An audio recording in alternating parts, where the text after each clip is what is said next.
that was quite an impressive win. I mean, I was on yesterday's show with Suze and the guys and talking about how the Eagles need to take advantage of what appears to be a get-right game. And who knew it was for the Giants a get-right game? I mean, that's just the latest example of you never know with this league, man. You know, last week, week 5, they lose to the Saints, who get their first win in week 5, and the Giants turn it over in 5 straight possessions, like Sesame Street. That game was brought to you by the number 5. And last night, it was brought to you by Dart and Scataboo. And I know you got Brian Burns on as a third-hour guest. Number 0 bagged himself some Jalen Hurts quite a bit. And Wan'Dale Robinson is making plays without Malik Neighbors. And and Dayball's feeling it. He starts barking at doctors and things like that. And, that was great. It was wild. It was wild in New Jersey last night. And the Giants taking a 13-3 advantage and then watching the Eagles come back on them. And they dominated the second half. And, now Philadelphia's got Saquon Barkley working blue at his locker saying they got to just – come correct. Like everyone knew he doesn't want to hear this business that their offense is too predictable, because last year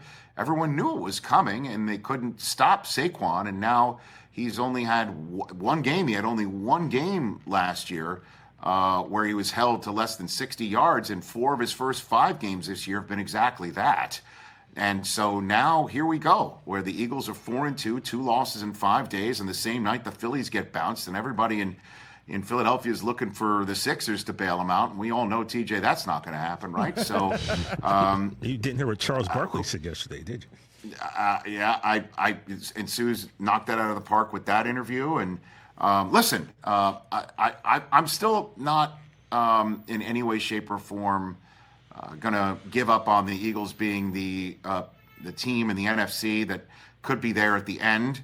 They may not be the team to beat anymore. That might look like the Lions.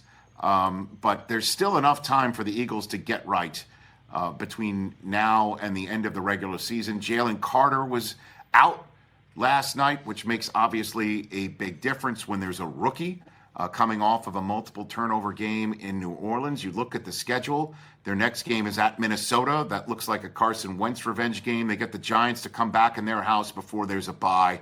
They can get right pretty darn quick before that foray through the NFC North's toughest part of the schedule, along with a visit to Dallas. So there's still some room for improvement in the short term, and in the long term, I'm not ready to cast them off and say that they're a beatable team, although last night did not look good, and it's going to be a long week and a half. I can only imagine what sports talk radio in Philadelphia was like today. Hey, you made it all the way to the end. Thanks for that. Check us out every single day streaming live on Disney Plus and the ESPN app 12 to 3 Eastern.